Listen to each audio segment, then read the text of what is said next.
ලාංකේය බෞද්ධ උරුමේ යටගියාව විමසා බලන සොයා බලන ගවේෂණය කරන වාර්තාමය වැඩසටහන උරුම යාත්‍රා තුළින් අදත් ඔබව මුණ ගැසෙනවා.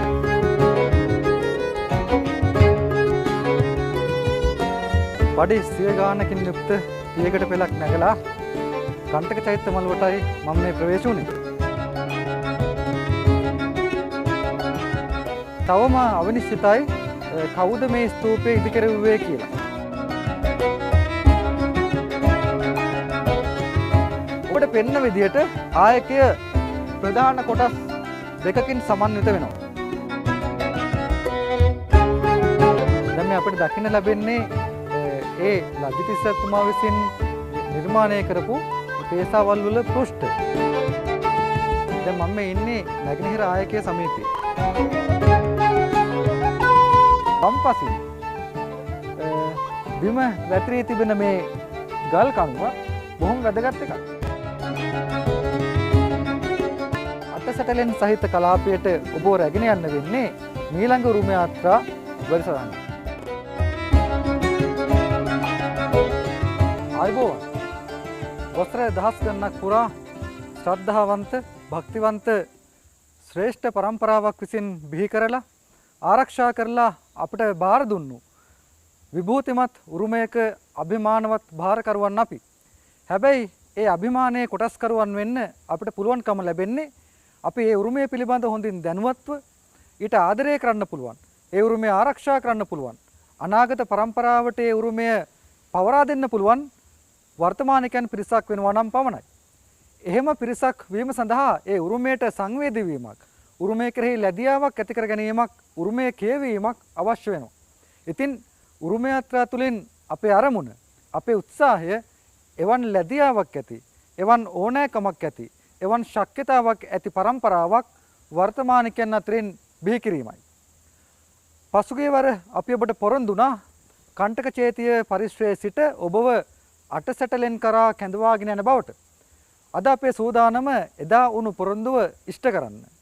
ඉතින් තවත් කල් වේලා නොයවා ගොඩ වෙන්න අපේ උරුම යාත්‍රාවට අටසැටලෙන් නරඹන්නට යන්න.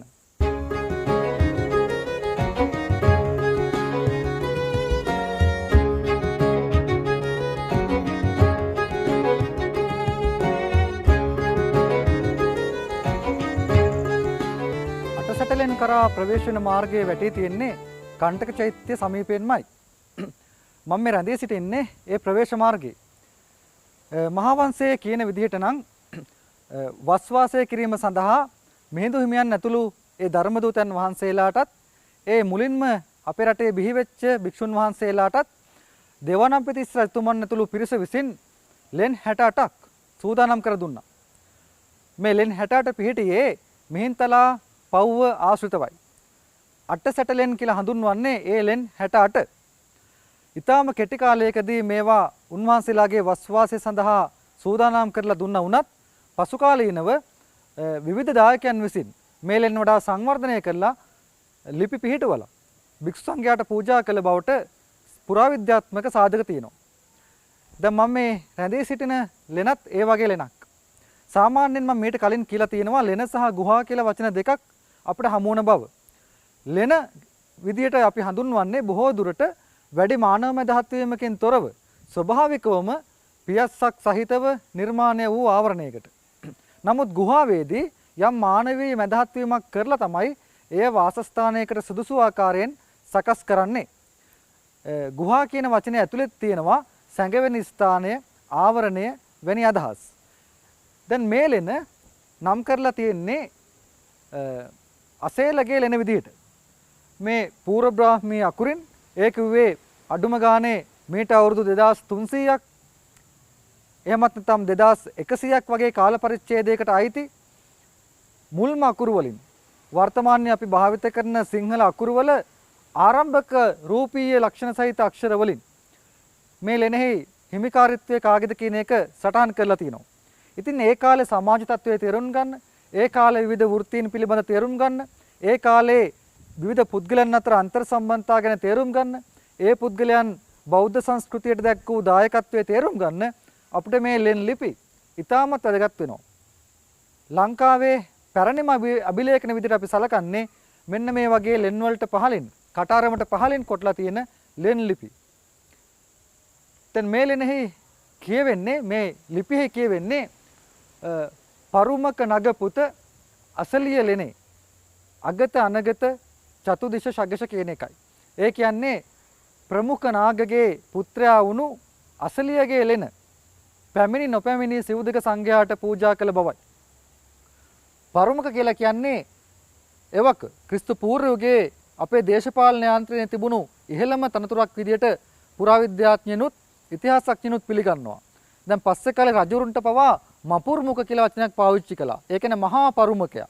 පරුමකවරුන්ගෙන් ප්‍රධානියා. එතකොට රජ කෙනෙක් පවා බිහි වුණේ පරුමකවරු සමූහයක් අතරින්.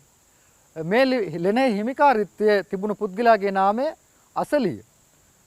අසලිය කියන එක වර්තමානයේ භාවිත කරන මේ අසේල කියන නමට සමානයි කියලයි ඇතැම් අභිලේඛනඥයෝ විශ්වාස කරන්නේ. එහෙම බැලුවොත් එහෙම මේක අසේලගේ ලෙන. නාගගේ පුත්‍රයා වුණු අසේලගේ ලෙන.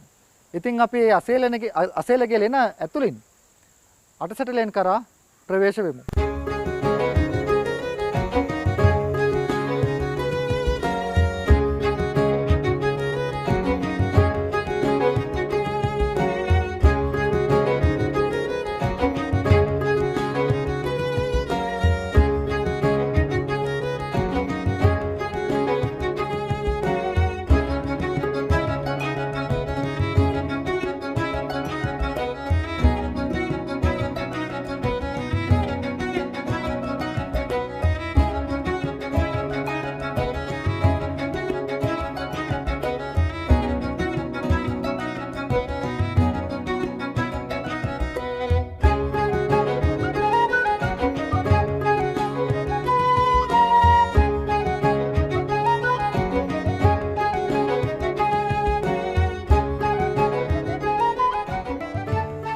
අසලගේ ලෙනෙන් නික්මිලා අපි ආවේ අටසැටලෙන්ට අයිති තවත් ලෙනකට.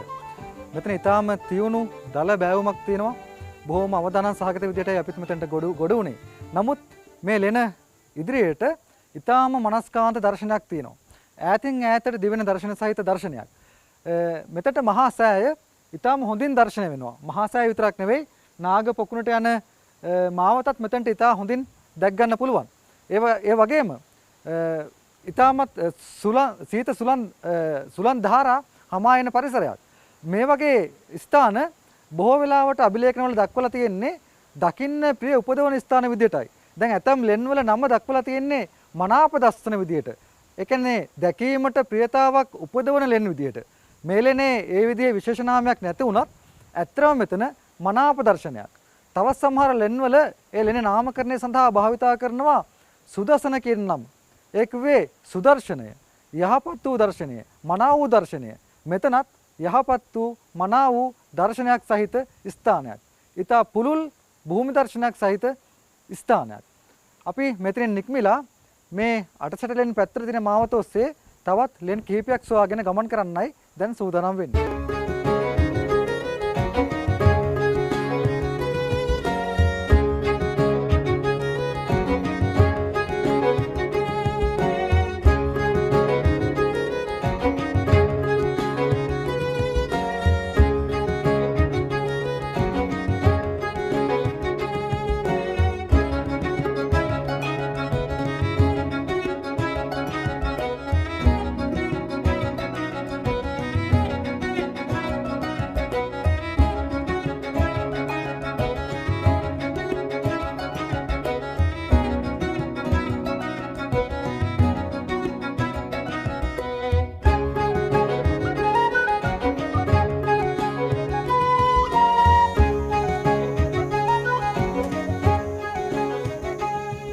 අපි රැඳෙන්නේ අටසැටලෙන් පරිසරයේ හැමතැනම ලෙන් කෘත්‍රිම නිර්මාණය කරපු ලෙන් ස්වභාවිකව ගල් විශාල ගල් කුට්ටි පෙරලීමෙන් එකිනෙකට සම්බන්ධ වීමෙන් සැකසුණු ස්වභාවික ලෙන් හැමතැනම සමහර ලෙන් වල කටාරම් කොටලා අභිලේඛන පිටලා තියෙනවා.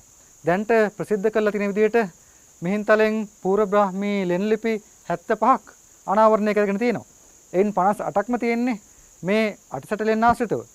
අභිලේඛන 9ක් රාජගිරි ලෙන කන්දෙත් අභිලේඛන 8ක් ආනයි කුට්ටි කන්දෙත් දකින්න පුළුවන්.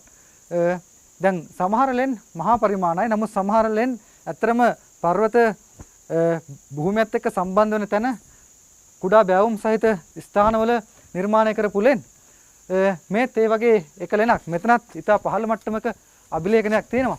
පූර්ව බ්‍රාහ්මී අභිලේඛනයක්. අවුරුදු 2200ක් 2100ක් විතර පැරණි අක්ෂරවලින්. අර මං කිව්වේ සිංහල අක්ෂරවල මුල්ම ස්වරූපය පූර්ව බ්‍රාහ්මී. ඒ වගේම සිංහල ප්‍රාකෘත භාෂාවෙන්. අද අපි කතා කරන සිංහල භාෂාවේ මුල්ම ස්වරූපයෙන්. කියවා ගන්න අමාරුවත් නැහැ. ගමික උදයහ. ගමික උදයහ ජය උපශික තිශේ ලෙනේ කියලායි මේ ලිපියෙන් කියන්නේ. ඒ කියන්නේ ගම් ප්‍රධානයේ උදයගේ ජය කියලා කිව්වේ බහාරාව. බහාරාව වෙච්ච තිස්සාගේ ලෙන. ඉතින් මේ ලෙන ආයතලා තිබුණේ තිස්සාට. තිස්සා ලෙන මහා සංඝයාට පූජා කළ බව මේ කියන්නේ. තිස්සා ඒ වගේම උදය ක්‍රිස්තු පූර්ව කාලේ මේ මිහින්තලේ ආශ්‍රිතව හිටිය ශ්‍රද්ධාවන්ත බෞද්ධයෝ. ඇතැම් විට ඔවුන්ගේ මුල් පරම්පරාව බෞද්ධ නොවෙන්න පුළුවන්. මහින්දාගමනත් සමග ඔවුන්ගේ පරම්පරාව බුද්ධාම කෙරේ නඹුරුණා වෙන්න පුළුවන්. මේකෙන් තේරුම් ගන්න පුළුවන් අනිත් කාරණේ තමයි මේ ලෙන් පූජා කළේ රජවරු විතරක් නෙවෙයි. සාමාන්‍ය ජනතාවත් ලෙන් පූජා කළා. ඔවුන්ටත් ලෙන් පූජා කිරීමේ හැකියාව තිබුණා. ඒ සඳහා මුදල් වියදම් කිරීමේ හැකියාව තිබුණා. භූමියේ හිමිකම තිබුණා. දැන් මේ ලෙන පූජා කරන්නේ කාන්තාවක්. ඒකෙන් තේරුම් යනවා කාන්තාවන්ට පවා ඉඩම් පිළිබඳ අයිතිය ක්‍රිස්තු පූර්ව යුගයේදී පවා අපිට තිබුණු බව.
අටසටලෙන්ට ඇති තවත් පූර්ව බ්‍රාහ්මී අභිලේඛනයක් සහිත ලෙනක් ගාවටයි මම ආවේ. මේ මුළු කලාපයේම මෙවැනි ලෙන් මම හිතන්නේ 100කට ආසන්න ප්‍රමාණයක් පිටලා තිනවා ලෙන් 68යි කියලා කිව්වට. මේ බ්‍රාහ්මී ලිපිය ටිකක් දීර්ඝ ලිපියක්. අර ඉරේලියේ වැටෙන විදිහ අනුව අකුරු කියවීම සමහර ලාවට අපහසු වෙනවා. නමුත් යන්තම් මේක කියව ගන්න පුළුවන්. මේ ලිපිය කියන්නේ පරුමක පොතිමෂ හා පුත. ඒ කියන්නේ පරුමක පොතිමගේ පුත්‍රයා වන උදයගේත් සොමදෙවහච සෝමදේවගේත් ලෙන ඔය පොතිම කියන නාමය අපිට හම්බුවන්නේ ඇත්තරම මේ ඉන්දියාවේ බ්‍රාහ්මණ කුල අතර. පොතිම නැත්නම් පෞතිමෂ කියලා කියන්නේ බ්‍රාහ්මණ ගෝත්‍රයක්. ඒකෙන් අදහස් වෙනවා බ්‍රාහ්මණයොත් ක්‍රිස්තු පූර්ව කාලේ ඉඳන් ලංකාවේ ඉන්දිය බවත් ඒ බ්‍රාහ්මණයෝ ක්‍රිස්තු පූර්වයේදීම සමහර කොටසක් බුදුදහමට අනුග්‍රහශීලී වුණ බවටත් දැන් මේ ලෙන පූජා කරලා තියෙන්නේ දෙන්නෙක් එකතු වෙලා. එක්කෙනෙක් තමයි උදිය. උදිය කියන්නේ අර පොතිමගේ පුත්‍රයා. උදේ විතරක් නෙවෙයි උදයත් එක්ක සෝමදේව. සෝමදේව කියලා කිව්වේ සෝමදේව.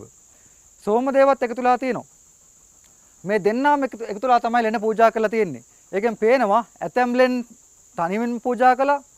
විශාල පිරිවැයක් දරන්නේ නැති වුන්. ඇතැම් විට මේ ලෙන් ඔවුන්ට පාරම්පරිකව උරුම වෙච්ච ලෙන් වෙන්නත් පුළුවන්. එහෙමත් නැත්නම් ස්වභාවිකව පිහිටි ලෙන් ඔවුන්ගේ මුදලින් මේ විදිහට සංස්කරණය කරලා වාසයට සුදුසු විදිහට හැඩගස්වලා භික්ෂුන් වහන්සේලාට පූජා කළා වෙන්නත් පුළුවන්. ඉතින් ඒ කොහොම වුණත් සාමූහිකව ලෙන් පූජා කිරීම පිළිබඳ අදහසක් තමයි අපිට මේ ලිපියෙන් කියවෙන්නේ. ඇතැම් විට තනි පුද්ගලයෙක්ට ලෙනක් පූජා කිරීමට තරම් හැකියාවක් නැත්නම් වත්කමක් නැත්නම් ඔහුට හැකියාව තිබුණා තවත් පුද්ගලයෙක් හෝ පුද්ගලයන් ගණනාවක් සමග හෝ එකතු වෙලා ඒ ලෙන භික්ෂුන් වහන්සේලාට පූජා කරන්න.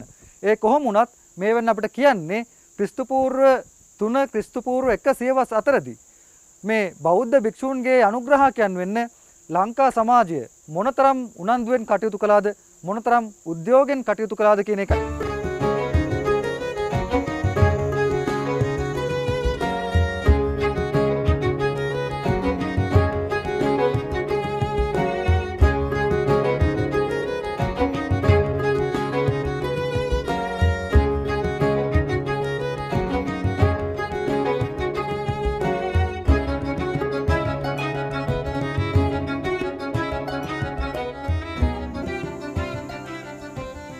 අර උදයගේ සහ සෝමදේවගේ ලෙන සමීපයම තියෙන තවත් ලෙනක්. දැන් මේ ලෙනෙත් ඉතා පහතින් තමයි කටාරම තියෙන්නේ. ඒ නිසාම ලෙනේ හිමිකාරීත්වය පිළිබඳ සටහන් කරලා තියෙන පූර්ව බ්‍රාහ්මී අභිලේඛනයත් ඉතාම පහලින් දැක් ගන්න පුළුවන්. මොනතරම් වාසනාවද මීට අවුරුදු 2100කට 2200කට කලින් කොටවපු අභිලේඛනයක් මෙහෙම අතින් ස්පර්ශ කරන තරම් සමීපව තියනවා කියන එක. දැන් මේ ලිපියේ කියලා තියෙන්නේත් උපශක නගමිතහ බරිය. ඒ කිව්වේ උපාසක නාගමිත්තගේ බරිය කිව්වේ බිරිඳනේ. නාගමිත්තගේ බිරිඳ වන උපශික උපාසිකා ශිලය ලෙනේ. සීලාගේ ලෙන. උපාසිකා සීලාගේ ලෙන ශගෂ සංඝයාට. ඒ කියන්නේ සංඝයාට පූජා කළා කියන එකයි. එතකොට මෙතනදී එක් පැත්තකින් අපිට තේරෙනවා සීලා උපාසක නාගමිත්තගේ බිරිඳ බව. දැන් නාග සංකල්පයත් අපේ රටේ මුල් කාලේ දැන් තිබ්බනේ. අපි නාගයෝ ගැන ගොඩාක් කතා කළා. ඒතර අපේ පුද්ගල නාම වලටත් මේ නාග කියන කොටස එකතු වුණා. නාග කියන වචනේ තේරුම් දෙකක් තියෙනවා. එකක් තමයි නාගයා, සර්පයා. දෙවෙනි තේරුම තමයි ඇතා. ඒ අර්ථ දෙකෙන්ම නාග කියන එක පාවිච්චි වෙලා තියෙනවා. ඒ කොහොම වුණත් මේ ලෙනත් අපිට වැදගත් වෙන්නේ කාන්තාවක් විසින් භික්ෂුන් වහන්සේලාට පූජා කරපු ලෙනක් වීම නිසා. ලංකාවේ හම්බෙන පූර්ව බ්‍රාහ්මී ලිපි 10 ගණක් අතරින් අති බහුතරය කාන්තාවන් විසින් පූජා කරපු ප්‍රධානයන් අන්තර්ගත ලිපි. ඒකත් වැදගත් කාරණයක්. වර්තමානයේ වුණත් වැඩි ආගමික නැඹුරුවක් දක්වන්නේ කාන්තාවනේ. ඒ తත්වයේ ක්‍රිස්තු පූර්වයේදීත් ඒ තරම්ම වෙනසක් වෙලා නැති බව තමයි මේ ලිපි වලින් අපිට පේන්න තියෙන්නේ.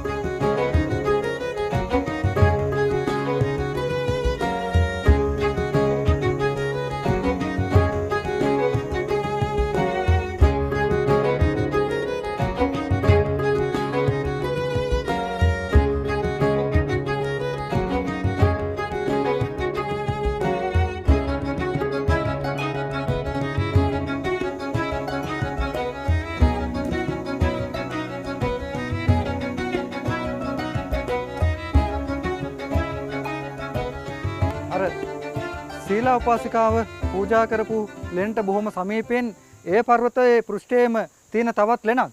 ඊටාම කුඩා ප්‍රමාණයේ ලෙනක්. දැන් මේ වගේ ලෙනක් ඇතුලේ කීප දිනකට වාසය කරන ඉඩක් නැති බව පේන්න ඕනේ. බොහෝ දුරට මේ එක ලෙනක් භාවිතා කළේ එක් ස්වාමීන් වහන්සේ නමක් විසින්. ඒ කියන්නේ මේ අපේ ලෙන් වල අභ්‍යන්තර ඉඩ අවකාශය බොහෝ දුරට ප්‍රමාණවත් වෙන්නේ තනි පුද්ගලයෙකුට. මේ ලෙනත් කටාරම් කොටලා තියෙනවා. නමුත් කටාරමේ කිසිම තැනක ගල්පතුරු කැඩී බිඳී ගිය බවට ලකුණක් පේන්නේ නැහැ. කටාරම් ලකුණ මුලින්දම තියෙනවා. නමුත් අභිලේඛනයක් විදියට අපිට පේන්න තියෙන්නේ අකුරු 3ක් පමණයි. ඒ අකුරු 3 කියවෙන්නේ ශගෂ කියලා. ඒකුවේ සංඝයාට වෙනත් කිසිදු සම්බන්ධයක් දායකයන් පිළිබඳ කිසිදු තොරතුරක් මේක දැක්වෙන්නේ නැහැ. ඒ නිසා අපි තේරුම් ගන්න ඕනේ මේ අටසැටලෙන් වල තියෙන අභිලේඛනවල ඒකුවේ අපේ රටේ පැරණිම අභිලේඛනවල ඇතැම් ලිපිවල දායකත්වයේ පූර්ණව දක්වා තිබෙනවා. ඇතැම්මට තමන්ගේ ස්වාමි පුරුෂයාත් එක්ක වන සම්බන්ධය, තමන්ගේ මාමණ්ඩිය සමග වන සම්බන්ධය, තමන්ගේ පියා සමග වන සම්බන්ධය, තමන්ගේ මව සමග වන සම්බන්ධය, ඒ සියල්ල අන්තර්ගත කරලා තමයි මේ ලිපි ලේඛන ලියලා තියෙන්නේ. මේවා බොහොම කෙටි ලිපි වුණාට. නමුත් ඇතැම් ලිපි ඒ කිසිදු සම්බන්ධයක් නොදක්වා සංඝයාට පූජා කළ බව පමණක් දක්වනවා. දැන් මෙතන දුන් බවක් අදහස් වෙන්නේත් නැහැ. ශගෂයන් පමණයි සඳහන් වෙන්නේ සංඝයාට. නමුත් අපි තේරුම් ගන්න ඕනේ ඒකෙන් අදහස් වෙන්නේ මේ ලෙන සංඝයාට පූජා කළ බව. සමහර විට මේ ලෙන හිමිකාරීත්වයත් උපාසිකා සීලාටම වෙන්නත් පුළුවන්. ඒ නිසා නැවත වතාවක් ඇගේ සම්බන්ධය මෙතන සටහන් කිරීමේ අවශ්‍යතාවක් නැහැ කියලා ඇය කල්පනා කළා වෙන්නත් පුළුවන්.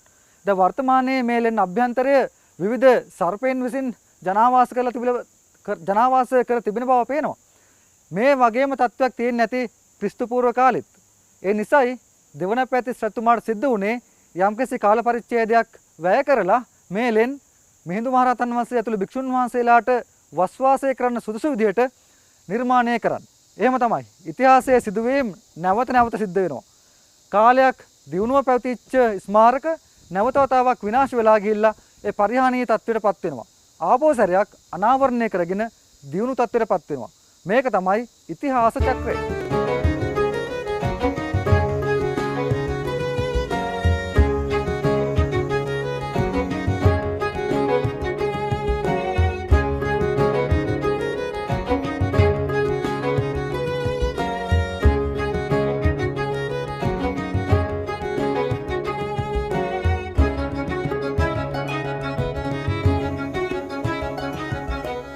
කාලය මොනතරම් වෙනස්කම් කරනවද? එදා මහරහතන් වහන්සේලා වැඩ සිටියේ ලෙන් විහාර. අද විෂගෝර සර්පයන්ට නිවාස වෙලා. එහෙම තමයි කාලේ හැටි. මේ ලෙනත් අටසට ලෙන් වලටම අයිති තවත් එක ලෙනක්. මෙතනට මං ආවේ මේ ලෙනෙත් ඉතා වැදගත් කියලා පේන පූර්ව බ්‍රාහ්මී අභිලේඛනයක් තියෙන නිසායි.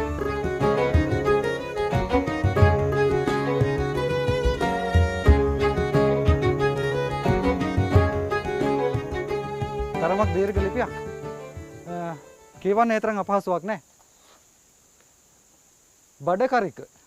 බඩකරික කියලා කිව්වේ භාණ්ඩාගාරික කියන එකනේ. බඩකරික ගමික ඒකේ ගම්පති ගමේ ප්‍රධානියා. ඔහු භාණ්ඩාගාරික වශයෙන් කටයුතු කරලා තියෙනවා. භාණ්ඩාගාරික ගම් ප්‍රධානී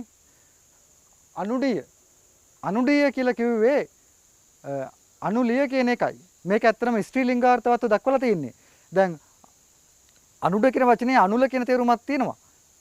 එහෙම බලුත් එimhe භාණ්ඩාගාරික ගමික ගම්පති අනුඩියගේ ජිත කියලා කියන්නේ දියණිය කියන එකයි. උපශික තිශයලෙනි තිස්සා උපාසිකාවගේ ලෙන ශගෂ සංඝයාට. ඒතර මේ තිස්සා කියන උපාසිකාවට තමයි මේ ලෙන අයිති වෙලා තිබුණේ. ඇය Tamanට හිමි ලෙන සංඝයාට පූජා කළා. ඒ පූජා කරද්දී අය Tamanගේ පරම්පරාව දැක්කුවේ, Tamanගේ සම්බන්ධය දැක්කුවේ Tamanගේ පියා එක්ක. ඒ කිව්වේ අර ගම්පති භාණ්ඩාගාරික අනුඩිය එක්ක. නමුත් මට නම් හිතෙන්නේ මේ අනුඩිය කියන වචනේ තියෙන්නේ ස්ත්‍රී ලිංගාර්ථවත් හැඟීමක්. එහෙම වුණොත් එහෙම ඇතැම් විට කාන්තාවක් භාණ්ඩාගාරික තනතුරත් ගම්පති තනතුරත් දරුවා කියලා අදහසකට අපිට එන්න පුළුවන් වෙයි. ඒ කොහොම වුණත් මේ ලිපි වලින් අපිට කියලා දෙන තවත් දෙයක් තියෙනවා. මේ සමකාලීන මිනිස්සු Tamanගේ නම ඍජුවම දැක්වීමේ ප්‍රවණතාව අඩුයි. බොහෝ විට Tamanගේ ඥාති සම්බන්ධයක් එක්කයි දැක්කුවේ. එයින් පෙන්눔 කරන්නේ ඔවුන්ගේ සමාජය තුල පවත්වාගෙන ගිය අන්තර් සම්බන්ධය. ඒ අන්තර් සම්බන්ධය බාහිර සමාජයට sannivedanaya කරන්න ඔවුන් මොනතරම් උත්සාහවන්ත වුණාද කියන එකයි.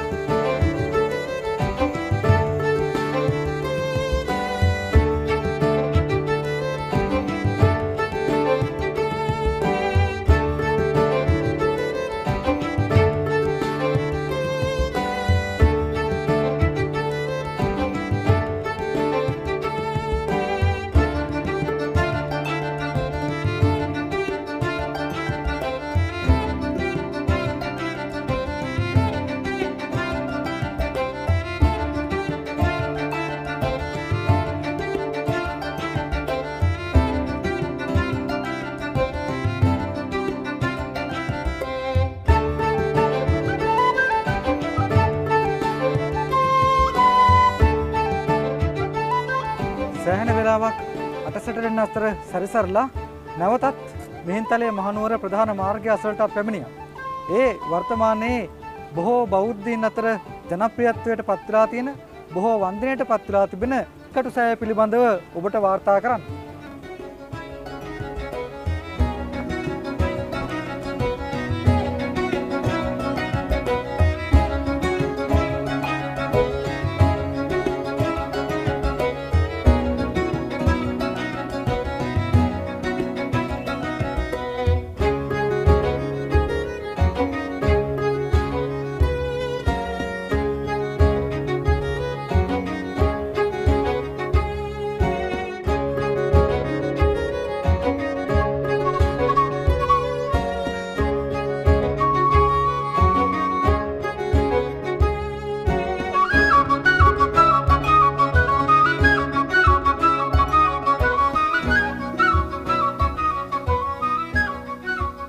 මිහින්තලේ මහනුවර ප්‍රධාන මාර්ගයට දකුණු පසෙන් ව්‍යාප්තලා තියෙන විශාල තනිතලා භූමි භාගයේ ආරාම සංකීර්ණ කිහිපයක් දකින්න පුළුවන්. මේවා සාමාන්‍ය ජනතාව අතර ජනප්‍රියලා තියෙන්නේ ඉන්දිකටුසෑය සහ කටුසෑය කියලා. මම මේට පෙරත් ඔබට විස්තර කළ විදිහට ක්‍රිස්තු වර්ෂ 7 වෙනි සියවසෙන් විතර පස්සේ එතෙක් අර තේරවාදී මූලස්ථානයේ වශයෙන් පැවතිච්ච මිහින්තල ආරාම සංකීර්ණය සැලකිය යුතු තරමින් මහායාන සංකල්ප දරු භික්ෂුන් වහන්සේලාගේ ආධිපත්‍යයට නතු වුණා. ඒ නිසාම මිහින්තලා විහාරයේ අභ්‍යන්තරයේ වඩා විශාල වශයෙන් මේ පර්වත පාදයේ මහායානික ආරාම බිහි වෙලා තියෙනවා. එතකොට මේ වර්තමානයේ ඉදිකටු සෑය සහ කටු සෑය කියලා හඳුන්වන්නේ හත්වෙනි සියවසෙන් පසුව බිහි වෙච්ච මහායාන සම්ප්‍රදායට අයත් ආරාම සංකීර්ණ කිහිපයක්. මේ අතරින් ඉදිකටු සෑය මිහින්තල ආරාම සංකීර්ණයේ ඉදිකිරීම සඳහා භාවිත කළ ලෝහ උපකරණ ආදිය තැන්පත් කරලා ඉදිකල ස්තූපයක් කියලයි ජනප්‍රවාදයේ කියවෙන්නේ. නමුත් පුරාවිද්‍යාත්මකව අපි දන්නවා මේ ස්තූපය ඉදි කරලා තියෙන්නේ ක්‍රිස්තු වර්ෂ 7 වෙනි සියවසෙන් පමණ පසුව කියලා. ඉදිකටු සෑය බෞද්ධ ස්තූප කලාවේ විශේෂම ලාංකේය බෞද්ධ ස්තූප කලාවේ සුවිශේෂී සම්දිස්ථානයක්.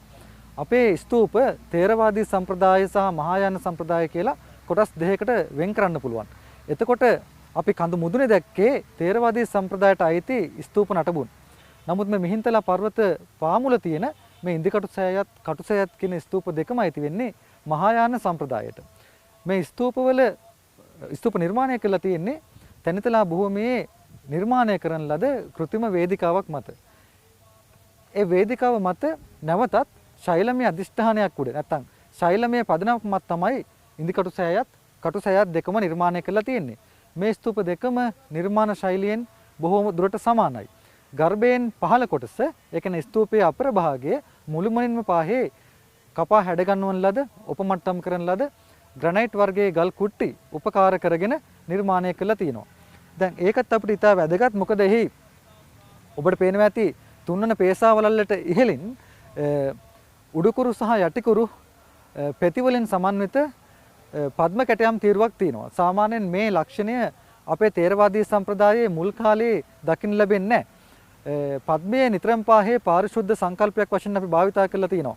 ඇතැම් උගතුන් කියනවා අපේ ස්තූප කලාවේ තිබෙන මේ පද්මාකාර කියලා හඳුන්වන ස්තූප වර්ගය ඇතැම් විට මේ ඉන්දිකටු සෑයත් කටු සෑයත් මගින් නිරූපණය කරනවා විය හැකියි කියලා. මහාචාර්ය පරණ විතානගේ මූලිකත්වයෙන් කැණීම් කරලා තියෙනවා. මේ කැණීම් වලින් අනාවරණ වෙලා තියෙන්නේ සෑය ක්‍රිස්තු වර්ෂ 7 වෙනි සියවසින් පසු කාලයක ඉදි කරන ලද්දක් බවයි. ඒ වගේම එයින් හම්බුණු පුරාවස්තු අතර අතිශය වැදගත් වෙන්නේ තඹපත්. මේ තඹපත් වල නොයෙකුත් දේවල් රචනා කරලා තිබ්බා. අභිලේඛනඥයින් විසින් ඒවා කියවීමෙන් පසුව අනාවරණය කරගත්තා.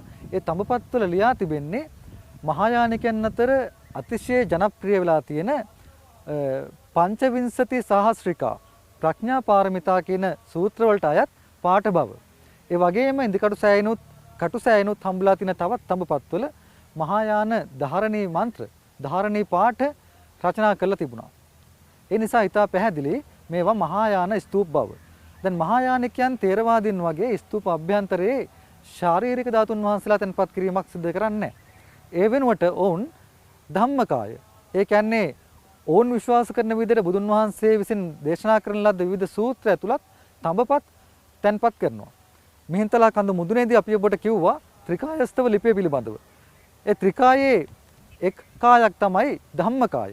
ඒ කියන්නේ අර සම්භෝග කාය විසින් නිර්මාණය කරලා මනුෂ්‍ය ලෝකයට එවන නිර්මාණ කාය. ඒ කියන්නේ නිර්මිත බුදුරයා විසින් දේශනා කරන්නා වූ ධර්මය ධම්මකාය කියලා හඳුන්වනවා.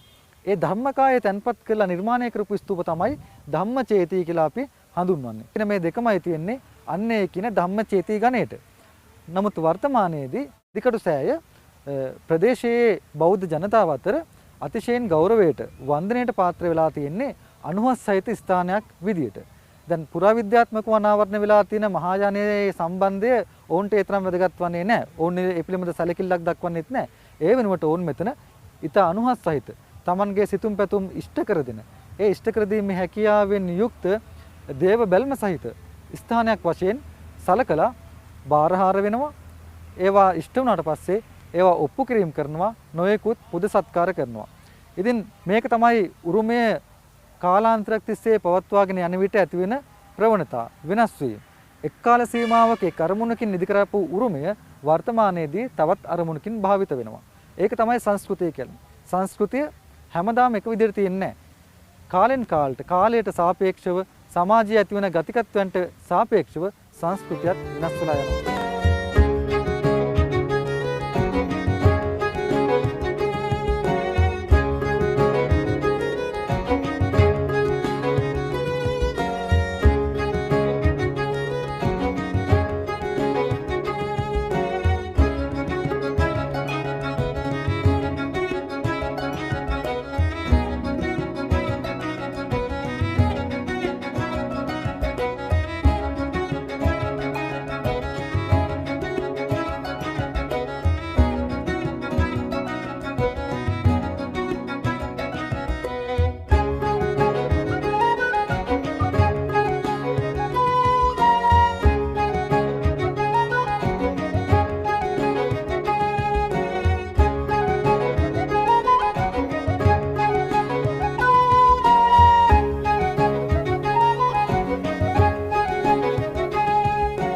කටුසෑය පහු කරගෙන ඉදිරියට එනකොට හම්බ වෙන්නේ ඉන්දිකටු සෑය.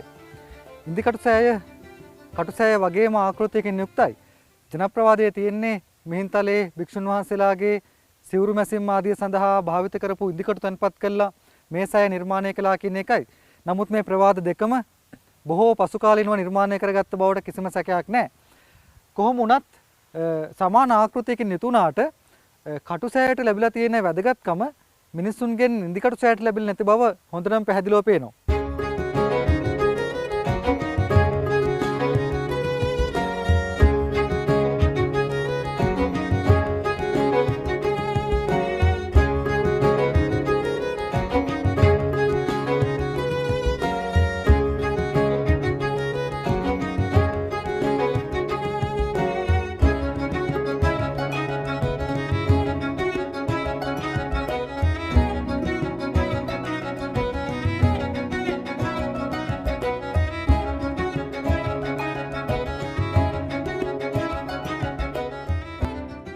ඉන්දිකටු සෑය පහු කරගෙන ටිකක් දුර ආවට පස්සේ තියෙන්නේ මම මේ ඉන්න ප්‍රවේශ දොරටුව. මහායාන සංකීර්ණයේ භික්ෂුන් වහන්සේලා වැඩ වාසය කරපු ස්ථානය. උන්වහන්සේලාගේ නේවාසික ස්ථානය. උන්වහන්සේලා වැඩ වාසය කරපු පිරිවෙන තමයි මේ තියෙන්නේ. මේ පිරිවෙනට ඇතුල් වෙන්න තියෙන දොරටු 4ක් තියෙනවා. ඒ 4ම සමාන වැදගත්කමක් ඇතිවන විදිහට ප්‍රධාන දිශාවලට මුහුණ දාලා පුන්කලස් ශෛලමය පුන්කලස් දෙකකින් යුක්ත කරලා නිර්මාණය කරලා තියෙනවා. ප්‍රාකාරයේ සියලුම පැති ශෛලමය කුට්ටි වලින් කපා උපමට්ටම් කරපු අර්ධ කවාකාර හැඩයක් දරන ශෛලමය කුට්ටි එකිනෙකට සම්බන්ධ කරලා තමයි සකස් කරලා තියෙන්නේ. මේ නේවාසික ස්ථානයත් අර අපි මිහින්තලේදී කලින් දැක්ක ආකාරයෙන්ම පංචාවාස ආකෘතියක්.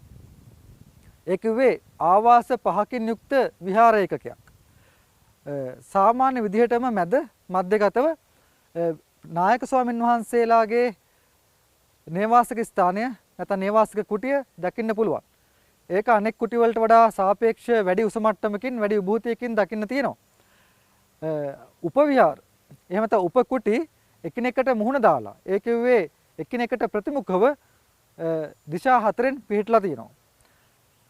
වෙන තැන්වල වගේ නෙවෙයි මේ ස්ථානයේ මේ පංච ආවාසවල මුරගල් ඒ වගේම සඳකඩ පහන් සියල්ල හොඳින් ආරක්ෂා වෙලා තියෙනවා. අනෙක් ස්ථාන වලට වඩා වැඩි විභූතිමත් භාවයක් මේකෙන් පේන්න එක හේතුවක් වෙන්න පුළුවන්. මේක තේරවාදී සම්ප්‍රදායෙන් පරිබාහිරව මහායානය ගරු කරපු භික්ෂුන් වහන්සේලාගේ නිවාසක ස්ථානයක් වීම. මහායානය කවදත් සෞන්දර්යයට කලාවට බොහෝම ලැබි. ඒ නිසා මහායානික විහාර තේරවාදී විහාර වලට සාපේක්ෂව වැඩි කලාත්මක පොහොසත්කමකින් යුක්තයි. ඒ බව මේ නිවාසික ආවාස සමූහය දිහා බැලුවම උනත් කෙනෙකුට තේරුම් ගන්න පුළුවන්. මේ ස්ථානයේ පසු කළාට පස්සේ අපි එළඹෙන්නේ මේ මහායානික භික්ෂුන් වහන්සේලාගේ එදිනෙදා ජල අවශ්‍යතා සම්පූර්ණ කරපු විශාල පොකුණකට. මේ පොකුණ චතුරස්‍රාකාර හැඩයකින් යුක්තයි. ඊටා මෑත කාලයේදී තමයි මිට වසර කිහිපයකට පෙර ආතුව තමයි කැණීම් මගින් මතු කරලා වර්තමානයේ දකින්න තියෙන තත්වයට ප්‍රසංස්කරණය කළේ. මේ පොකුණත් අපිට සලකන්න වෙන්නේ ලංකාවේ දැන්ට හම්බුලා තියෙන මහා පරිමාණ පොකුණක් විදියටයි. එහෙනම් අපි මේ ආවාස සංකීර්ණයෙන් පිට වෙලා ඒ මහා පරිමාණ පොකුණ දැක් ගන්න පිටත් වෙමු.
බොහොම රැ වෙලා.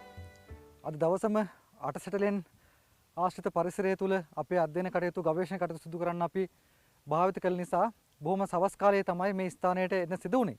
ඒ කොහොම වුණත් මිහින්තලා පුදුබිම පිළිබඳවන වාර්තාමය වැඩසටහනකදී ඒ මිහින්තලා පුදුබිමට අයිති භික්ෂුන් වහන්සේලා සඳහා වෙන්වෙච්ච මේ රෝහල් සංකීර්ණයත් යම් තරමකින් හෝ ඔබට නොපෙන්නුවොත් ඒක ලොකු අඩුවක් වෙනවා. ඒ නිසායි මෙතරම් රැබෝ වෙලා තිබෙද්දිත් අපි මේ රෝහල් පරිශ්‍රය වෙත පැමිණියේ. මේ රෝහල් පරිශ්‍රය ඉතා වැදගත් වෙන්නේ ලංකාවෙන් මෙතෙක් හමු වී ඇති පැරණිතම රෝහල් සංකීර්ණය වන නිසා.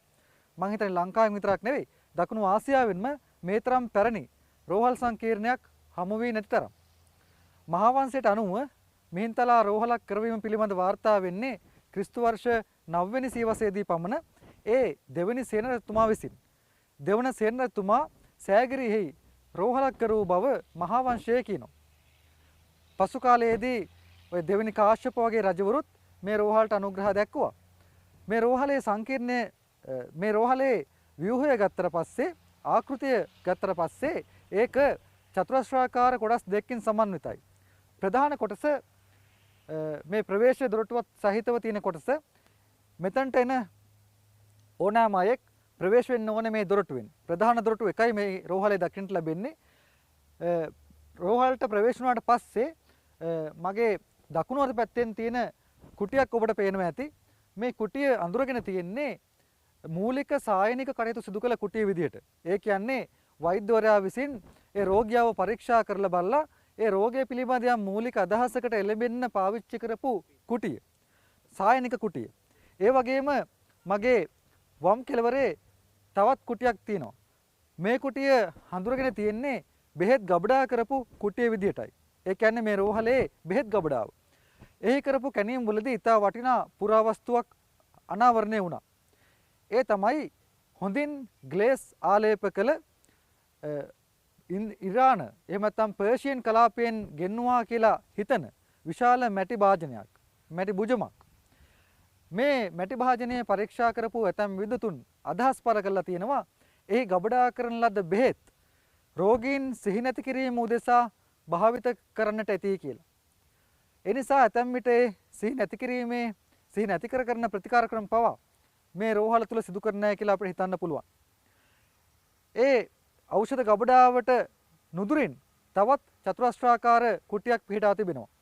එය හඳුනාගෙන තියෙන්නේ ප්‍රතිකාර ලබන්නා වූ රෝගීන්ට ආහාර ලබා ගැනීම සඳහා එහෙමත් නැත්නම් දාණය ලබා ගැනීම සඳහා භාවිතා කළ අවකාශය විදියටයි. ඊට මුහුණ දාලා දකුණු පැත්තෙන් තවත් චතුරස්‍රාකාර කුටියක් දකින්න පුළුවන්. ඒ කුටිය මැද්දේ ගලින් කරන ලද චතුරස්‍රාකාර කොටුවක් දකින්න ලැබෙනවා. සාමාන්‍ය රෝහලකදී රෝගීන්ට පැන් පහසුවෙන් අවශ්‍යයි. ඒ සඳහා භාවිතා කරන්නේ උණු වතුර. ඒ නිසා විශ්වාස කරනවා මේ කුටිය උණු පැන් ලබා ගැනීම පිණිස උණු පැන් ගබඩා කිරීම පිණිස භාවිත කරන ලද කුටියක් වෙන්න ඇති කියලා.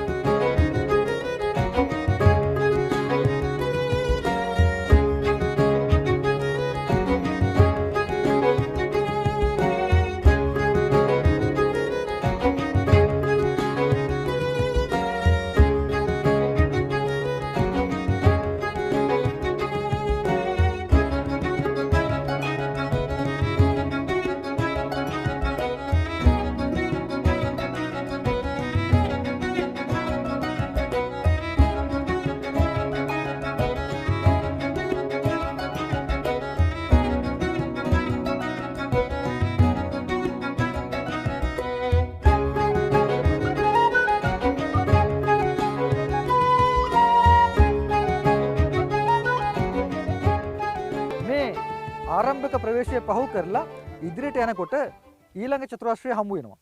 ඒ චතුරස්‍රයට ප්‍රවේශ වෙන්න තියෙන්නේ තවත් දොරටුවකින්. ඒ දොරටුව දෙපස විශේෂ කුටි දෙකක් දකින්න පුළුවන්. මේ කුටි දෙක රෝගීන් සඳහා වෙන් වූ කුටි දෙකකට වඩා රෝහලේ ආරක්ෂකයන් සඳහා වෙන් වූ නැත්නම් රෝහලේ පරීක්ෂකයන් සඳහා වෙන් වූ කුටි දෙකක් වෙන්න පුළුවන් කියලා අනුමාන කරනවා. මේ දෙවෙනි චතුරස්‍රය ප්‍රධාන කොටස් දෙකකින් සමන්විතයි. එහි මැද්දේ චතුරස්‍රාකාර තරමක් උස් වේදිකාවක් දකින්න පුළුවන්. ඒ වේදිකාව තුල ප්‍රතිමා දෙකක් පිහිටුවීම සඳහා භාවිත කළ පාදස්තල නැත්නම් පද්ම පීඨ දෙකක් ඉතුරු වෙලා තියෙනවා. ශේෂ වෙලා තියෙනවා. ඇතැම් විට මේ පාදස්තල දෙක මත බුද්ධ ප්‍රතිමාවක් සහ බෝසත් ප්‍රතිමාවක් පිහිටවා තිබෙන්නේ නැති කියලා අපි අනුමාන කරනවා. ඒ බෝසත් ප්‍රතිමාව බොහෝ දුරට අවලෝකිතේශ්වර ප්‍රතිමාවක් වෙන්න තියෙන ඉඩ කඩ වැඩි. මක්නිසාද අවලෝකිතේශ්වර රෝගීන් සුවපත් කරන රෝගීන්ට සුවය දෙන බෝසත්වරයා වශයෙන් මහායානිකයන් විසින් වන්දනයට ලක් කෙරුණා. අනුරාධපුර අවසාන කාලයේදී අවලෝකිතේශ්වර වන්දනය රට අභ්‍යන්තරයේ වඩා ජනප්‍රිය වුණේ ඔන්න ඔය කියන රෝගීන් සුවපත් කිරීමේ හැකියාව නිසා. ඔබට මතක නම් කනගාමී ඒ කියන්නේ වර්තමාන මාලිගාවිල ප්‍රදේශයේ අනාවරණය කරගෙන තියෙන විශාල රෝහල අන්දින් සඳහා වෙන් වූ රෝහලක් කියලා විශ්වාස කරනවා. ඒ සමීපයේත් විශාල අවලෝකිතේශ්වර ප්‍රතිමාවක් දකින්න පුළුවන්. ඊට අමතරව මේ බුදුමැදුරට වටා තියෙන චතුරස්‍රාකාර වේදිකාව මත රෝගීන් සඳහා වෙන් වූ නේවාසික කුටි පිහිටා තිබෙනවා. මේ චතුරස්‍රයේ වටාම ඒ ගොඩනැගිල්ලේ බිත්තියට සමාන්තරව ඉදිකරලා තියෙන මේ කුටිවල දොරටු හැම තිස්සෙම පාහේ නිතරම පාහේ අර බුදු මැදුර වෙත යොමු වෙලා තියෙනවා. ඒ කියන්නේ රෝගීන්ගේ කුටියේ දොර විවෘත කළාට පස්සේ ඔවුන්ට දර්ශනය වෙන්නේ බුද්ධ මන්දිරේ. එහෙම කරන්නේ නැත්තේ රෝගීන්ට ඖෂධීය ප්‍රතිකාර වගේම මානසික ප්‍රතිකාරයක් අවශ්‍ය නිසා. අපේ පෙරදිග සම්ප්‍රදායයේදී ඖෂධ කෙරෙහි පමණක් අපි විශ්වාසය තබන්නේ නැහැ. බොහෝ රෝග ඇති වෙන්නේ මනස නිසා. ඒ වගේම බොහෝ රෝග සුවපත් කිරීමේ හැකියාවත් මනසට තිබෙනවා. ඒ නිසා බෙහෙත් වලින් ශාරීරික රෝග වලට යම් ප්‍රතිකාරයක් කරන අතරතුරේදී ඊට අවශ්‍ය කරන මානසික සහනය සපයන්නත් මේ රෝහල් නිර්මාපකින් විසින් කටයුතු කළ බව පේනවා. ඒ වගේම මේ නේවාසික කුටි සමීපයේ විශේෂිත කුටියක් තියෙනවා. ඒ කුටිය තුල අපිට දකින්න පුළුවන් ගලින් නිම කරන ලද චතුරස්‍රාකාර බෙහෙත් තොරුවක්. මේ බෙහෙත් තොරුව නිරෝගී පුද්ගලයෙකුගේ දිගින් යුතු ඒ පුද්ගලයෙකුගේ ශරීර ආකෘතියට අනුව කපන ලද ගැඹුරකින් යුක්තයි. එවැනි උරු භාවිතා කළේ බෙහෙවින්ම එක්කෝ තෙල් ප්‍රතිකාර සඳහා එහෙම නැත්නම් කිරි භාවිත කරන ප්‍රතිකාර සඳහා බොහෝ දුරට විෂ ඇද්දවීම වගේ ප්‍රතිකර්ම සඳහා.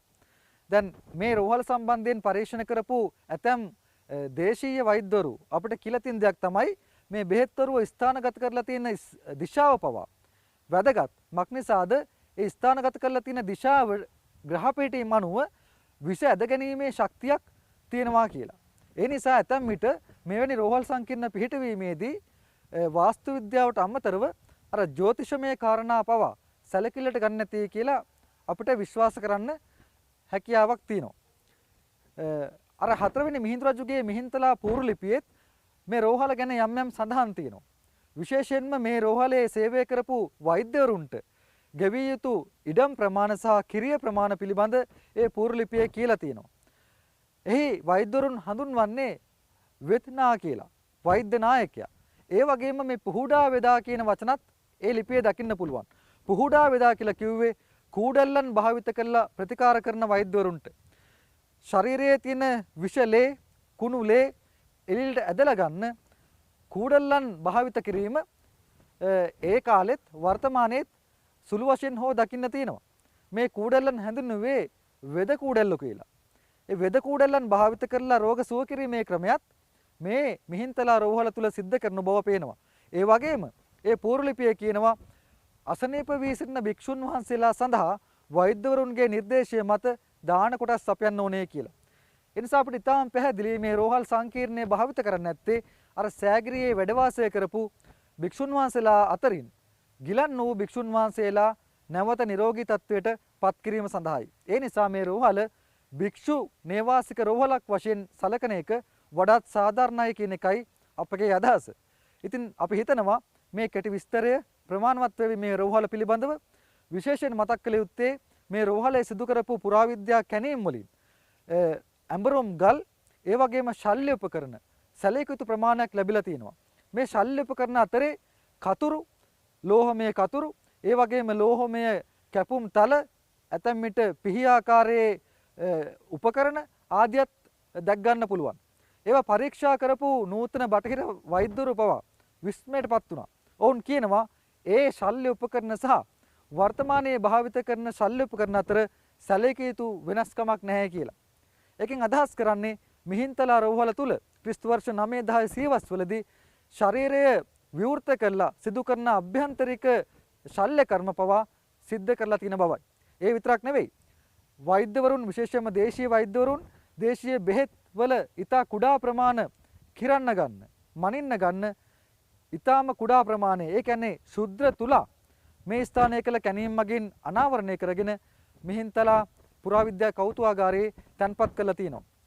අර මං කලින් කිව්ව ඇඹුරුම් ගල් පාවිච්චි කළේ බොහෝ දුරට රෝගින්ගේ ප්‍රතිකාර සඳහා අවශ්‍ය කරන ඖෂධ වර්ග අඹරා ගැනීම සඳහා. ඒවා ගෙවි ගිහින් තියෙන ස්වරූපය අනුව ඒවා මොනතරම් කාලයක් භාවිත කරන්නට ඇද්ද, මොනතරම් කාලයක් මේ ප්‍රතිකාර ක්‍රම ක්‍රියාත්මක කරන්න ඇද්ද කියන එක අපිට තේරුම් ගන්න පුළුවන්.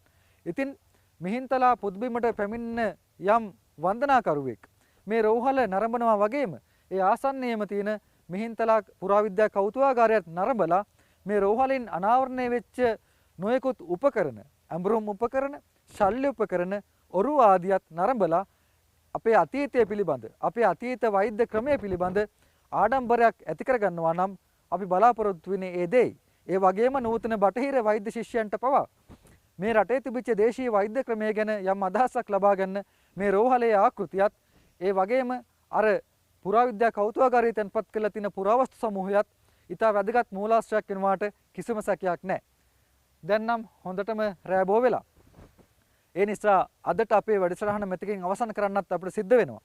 නැවත දිනයක අපේ උරුම යාත්‍රාවෙන් ඔබව මගේ ඔබේ තවත් ප්‍රකට අප්‍රකට උරුම ස්ථානයක් කරා ගෙන යාමට නංවා ගන්නා පොරොන්දුව ඔබට දෙමින් අදට ඔබගෙන් සමු ගන්නවා. එතෙක් ඔබට තෙරුවන් සරණයි.